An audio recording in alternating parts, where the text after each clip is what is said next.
اب ذرا ایک بدچلن عورت کے مکر و فریب کا واقعہ بھی سن لیجیے۔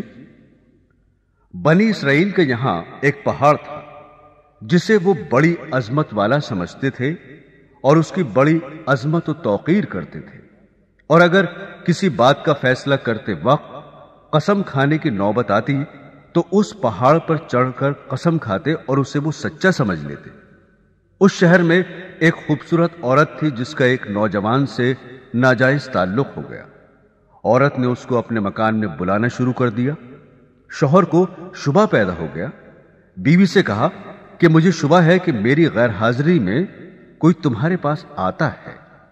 عورت نے انکار کیا۔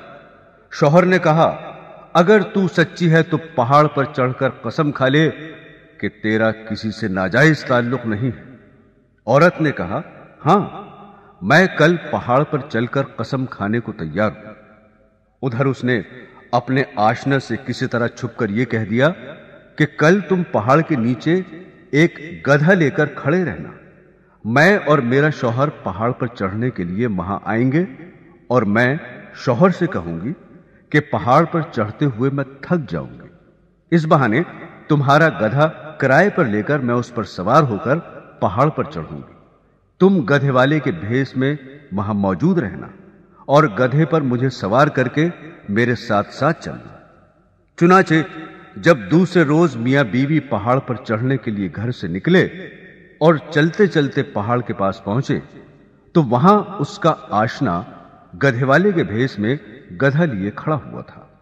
عورت نے شوہر سے کہا چلتے چلتے میں تھک گئی ہوں، مجھے یہ گدھا کرائے پر سواری کے لیے دو۔ شوہر نے گدھے والے سے کرایہ مقرر کیا اور بیوی کو گدھے پر سوار کر کے تینوں پہاڑ پر چڑھنے لگے۔ جب وہ جگہ آئی جہاں لوگ قسمیں کھاتے تھے تو اس مکار عورت نے اپنے آپ کو گدھے سے نیچے گرا دیا، اور اس گرنے میں اپنی رانے وغیرہ قابل سطر بدن بھی ننگا کر دیا، اور ایسی صورت پیدا کر دکھائی کہ شوہر نے یہی سمجھا کہ گدھے سے اتفاقاً گر گئی اور گرتے ہوئے اتفاقاً ننگی ہو گئی ہے۔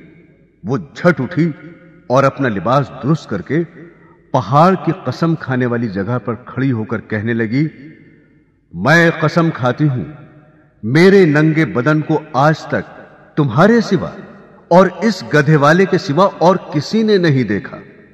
شوہر مطمئن ہو گیا کیونکہ اس نے یہ سمجھا کہ اس گدھے والے نے اسے گدھے سے گرتے ہوئے اس کا ننگا بدن اتفاقاً دیکھا۔